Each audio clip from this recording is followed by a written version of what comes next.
ಇವತ್ತು 3 ಜನ ಆ ರಾಷ್ಟ್ರದ್ರೋಹಿಗಳು ಮುಸಲ್ಮಾನರನ್ನ ಬಂಧನ ಮಾಡಿದ್ದು FSL 2ನೇ ರಿಪೋರ್ಟ್ ಮುಖಾಂತರ ಬಂಧನ ಮಾಡಿದ್ದು. ಈಗೇನು ಹೇಳ್ತೀರಿ DK ಶಿವಕುಮಾರ್ ಅವರೇ? ಈಗೇನು ಹೇಳ್ತೀರಿ ಮನೆ ಪ್ರಿಯಾಂಕಾ ಖರ್ಗೆ ಅವರೇ? ಈಗೇನು ಹೇಳ್ತೀರಿ ಶ್ರೀಮತಿ ಲಕ್ಷ್ಮೀ ಹೆಬ್ಬಾಳ್ಕರ್ ಅವರೇ?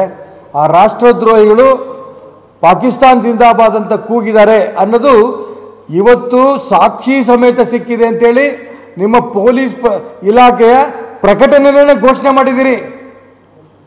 ಹಾಗಾಗಿ ಅವ್ರು 3 ಜನಕ್ಕೆ ಅರೆಸ್ಟ್ ಮಾಡಿದೆ.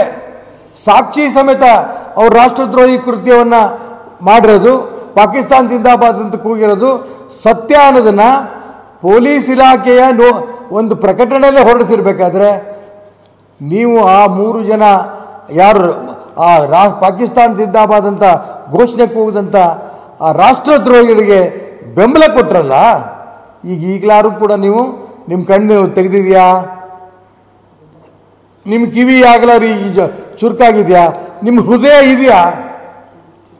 ದೇಶಭಕ್ತಿ ಅನ್ನೋದನ್ನು ಹೊಸದಾಗಿ ನಿಮ್ಗೆ ಯಾವ್ದಾದ್ರು ಹೇಳ್ಕೊಡ್ಬೇಕಾ? ಅದಕ್ಕೋಸ್ಕರ ನಾನು ಹೇಳ್ತೀನಿ, ತುಂಬ ಸ್ಪಷ್ಟವಾಗಿ ಆ ರಾಷ್ಟ್ರದ್ರೋಹಿಗಳಿಗೆ ಕಾಂಗ್ರೆಸ್ ಪಕ್ಷದ ನಾಯಕರು ನೀವು ಬೆಂಬಲ ಕೊಟ್ಟಿದ್ದು ಇದು ನಿಮ್ಮದು ಒಂದು ರಾಷ್ಟ್ರದ್ರೋಹದ ಕೃತ್ಯ. ಹಾಗಾಗಿ ನಿಮ್ಮ ಬಗ್ಗೆ ಏನು ಕ್ರಮ ತಗೋಬೇಕು ಅನ್ನೋದನ್ನು ಸರ್ಕಾರ ಯೋಚನೆ ಮಾಡಲಿ. ಮತ್ತು ತಕ್ಷಣ ನೀವು 3 ಜನ ನಾವು ರಾಷ್ಟ್ರದ್ರೋಹಿಗಳ ಪರವಾಗಿ ನಿಂತಿದ್ದು ತಪ್ಪಾಗಿದೆ, ನಾವು ದೇಶದ ಜನರ ಕ್ಷಮೆ ಕೇಳ್ತೀವಿ ಅನ್ನೋಂಥ ಮಾತನ್ನು ನೀವು ಹೇಳಬೇಕು.